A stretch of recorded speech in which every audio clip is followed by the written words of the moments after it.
The 14 Pro was the sweet spot of Apple iPhone devices, and some would argue that it was one of the best iPhones that Apple has ever produced.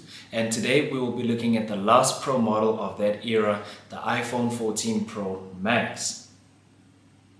With a bigger display, a longer battery life, and a pioneer of the pill-shaped cutout integrated into the front-facing camera named the Dynamic Island. Okay, no, but seriously this time. The Dynamic Island, which was then adopted into the newer models like the 15 and the 16. Check out my video review on that phone. Cue the intro.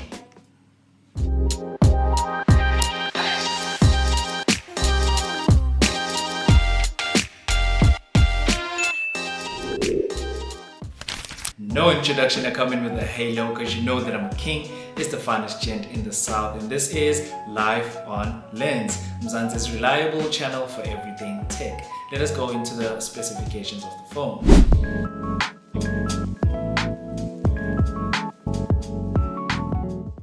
The phone is a 6.7-inch LTPO Super Retina display with 120 Hz and HDR10.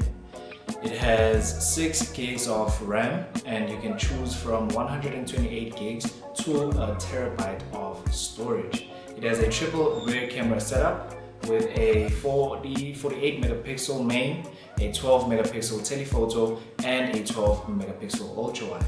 The front facing camera is also a 12 megapixel camera with all the cameras recording of up to 4K. Now moving on to the chip, it is a A16 Bionic chip. The battery is a massive 4000 milliamp hour battery with 15 watts of fast charging, and it does support MagSafe. The operating system is iOS 16, upgradable to the latest software. Now this phone is a beast. No wonder it is remarkable, and it is considered one of the best Apple iPhone devices.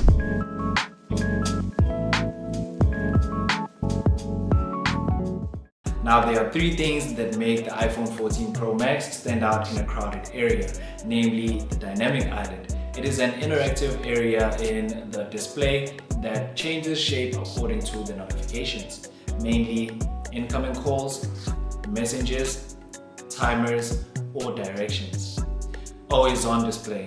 A software feature made possible in Apple's world thanks to the LTPO displays, which is able to ramp down the refresh rate to just 1 Hz. The 48 megapixel sensor. Now for the first time in a long time, we got a leap in camera hardware, and the 48 megapixel sensor, especially in Pro RAW mode, is insane.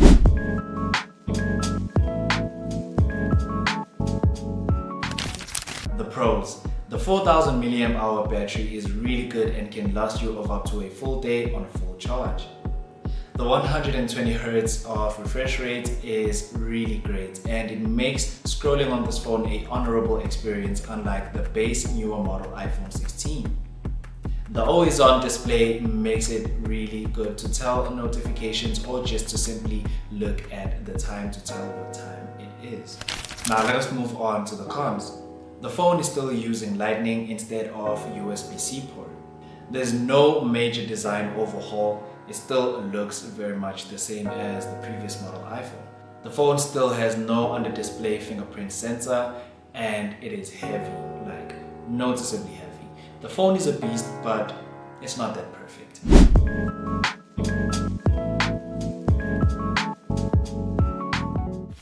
Now moving on to the image quality.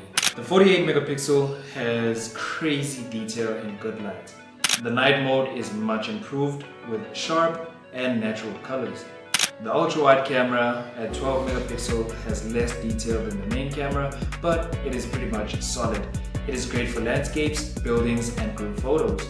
Noticeable noise in low light, however. Front-facing camera takes super sharp selfies even in low light. The skin tones look very natural. The main rear camera at 48 megapixel shoots incredible video of up to 4K at 60 frames per second. The cinematic mode and action mode are smoother than ever with great stabilization. The ultra-wide camera at 12 megapixel is looking very decent. The video quality is sharp and detailed and looking quite decent.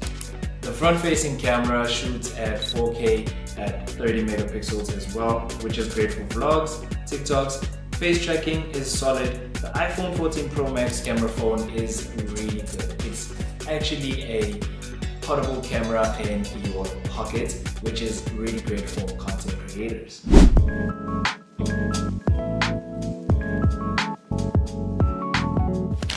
So with all those specs having been covered, who is this phone for? Now, if you are a mobile filmmaker or a photographer, a hobbyist, this phone is for you. Or you're just a business exec looking for a great phone to have right at your pocket to take videos, to take pictures. It is really that good. And also for multitasking or just scrolling on social media, because it has that 120 Hz of refresh rate. It has a longer lasting battery life. I mean, it's a pretty obvious solid choice. James 1 verse 17 says, "Every good and perfect gift is from the Father above, the Father of the heavenly lights." Now, whether it is tech, talent, or time, remember where it all comes from, as James 1 verse 17 says.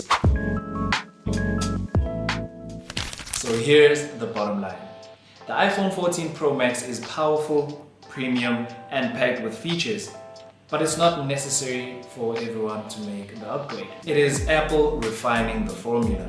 It is them rejuvenating and reinventing it. If you've got the cash and you want the best experience out of the Apple iPhone and the Pro models, you definitely have to get it. But if you don't want to spend that much for a model, you can very much likely choose the iPhone 14 Pro or the iPhone 13 Pro Max.